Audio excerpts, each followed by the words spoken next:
ذرا تصور کریں ایک ایسے عظیم پیغمبر جن سے اللہ تعالیٰ برائے راست کلام فرماتا ہو، انہیں اچانک حکم ملے کہ جائیں اور ایک بالکل اجنبی شخص کی شاگردی اختیار کریں۔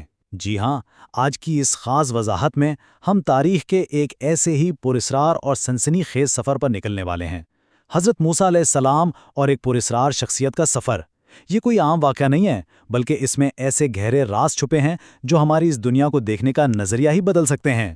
تو چلیں بنا کسی دیری کے اس واقعے کی گہرائی میں اترتے ہیں۔ اب سب سے پہلا سوال جو ذہن میں آتا ہے وہ یہ ہے کہ آخر اتنے جلیل القدر پیغمبر کو کسی اور سے سیکھنے کی کیا ضرورت پڑ گئی؟ مطلب وجہ کیا تھی؟ اس کو سمجھنے کے لیے ہمیں تھوڑا سا پیچھے جانا ہوگا۔ دیکھیں، بنی اسرائیل وہ قوم تھی جس نے اپنی آنکھوں کے سامنے سمندر کو 2 حصوں میں پھٹتے دیکھا تھا، آسمان سے من و سلوہ اترتے دیکھا، لیکن اس سب کے باوجود ان کے دلوں میں اکثر اپنی سمجھ بوجھ کا ایک غرور سا آ جاتا تھا۔ وہ اکثر سوالوں اور شکایتوں میں الجھے رہتے تھے۔ تو جب حالات تھوڑے پرسکون ہوئے تو اللہ تعالیٰ نے حضرت موسیٰ علیہ السلام کو ایک ایسا راز بتایا جس نے ان کی سوچ کے زاویے بدل دیے۔ اللہ نے فرمایا کہ میرے بندوں میں سے ایک ایسا بندہ بھی ہے جس کے پاس ایک ایسا علم ہے جو تمہارے پاس نہیں، اور تمہیں جا کر اس سے سیکھنا ہوگا۔ اب ہم سوچتے ہیں کہ بھئی وہ کون سا علم تھا؟ کیا وہ کتابوں میں لکھا تھا؟ بالکل نہیں، اسے ہم خاص علم کہتے ہیں۔ یہ وہ علم ہے جو اللہ تعالیٰ اپنے چنے ہوئے بندوں کو براہ راست عطا کرتا ہے۔ یہ ہماری اور آپ کی روزمرہ والی انسانی منطق یا عقل سے کہیں اوپر کی چیز ہے۔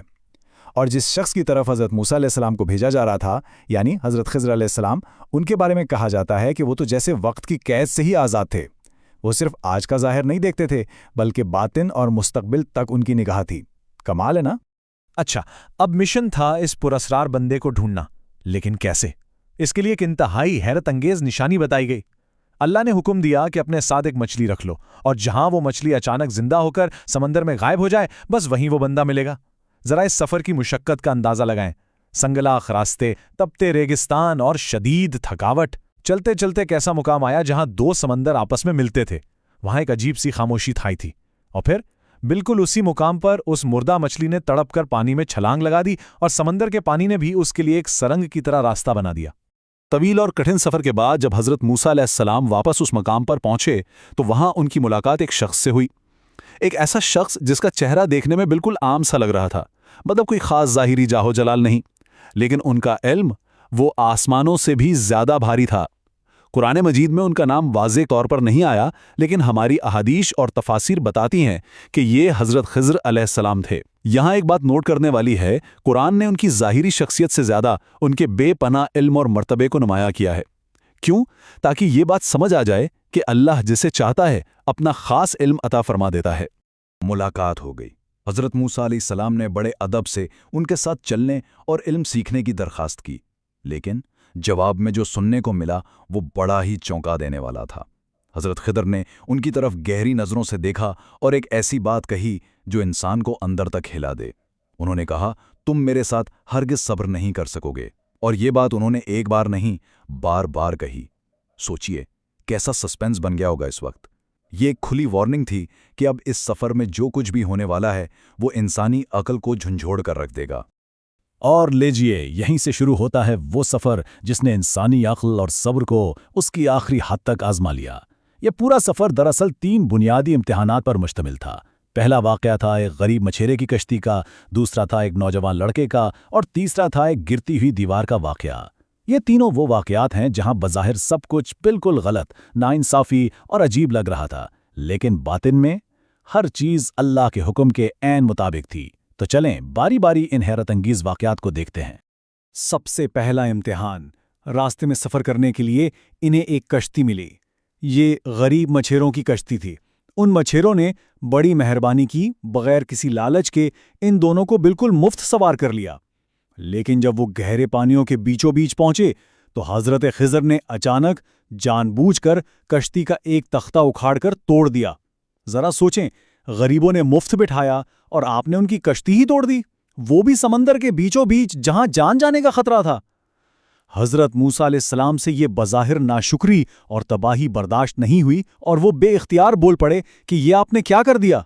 اور اسی وقت اس اعتراض پر وہ پراسرار وارننگ دوبارہ گونجی۔ حضرت خضر میں بڑے ٹھنڈے لہجے میں یاد دہانی کروائی، کیا میں نے تم سے نہیں کہا تھا کہ تم میرے ساتھ صبر نہیں کر سکو گے؟ حضرت موسیٰ علیہ السلام کو فوراً اپنا وعدہ یاد آ گیا۔ انہوں نے معذرت کی اور یقین دلایا کہ آئندہ وہ خاموش رہیں گے۔ خیر، کشتی ٹوٹی ضرور تھی، لیکن وہ ڈوبی نہیں اور کسی نہ کسی طرح کنارے جا لگی۔ مگر سوالوں کا جو طوفان تھا نا، وہ ابھی تھما نہیں تھا۔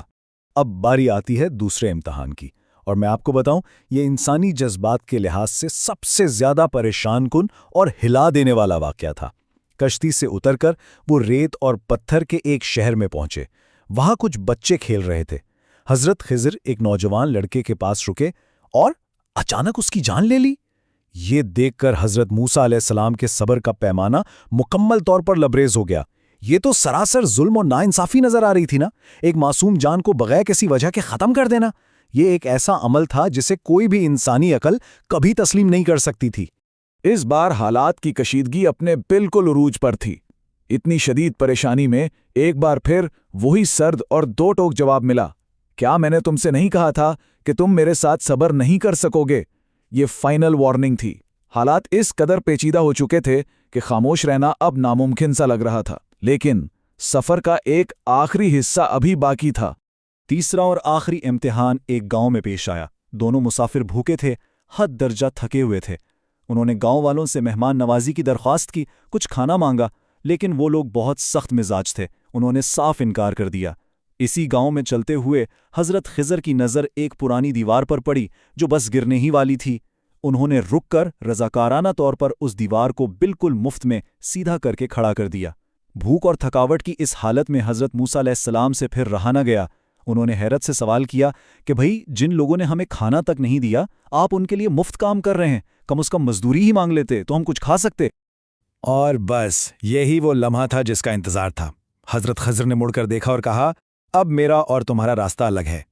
یہ دراصل اس پوری داستان کے کلائمیکس کا اعلان تھا۔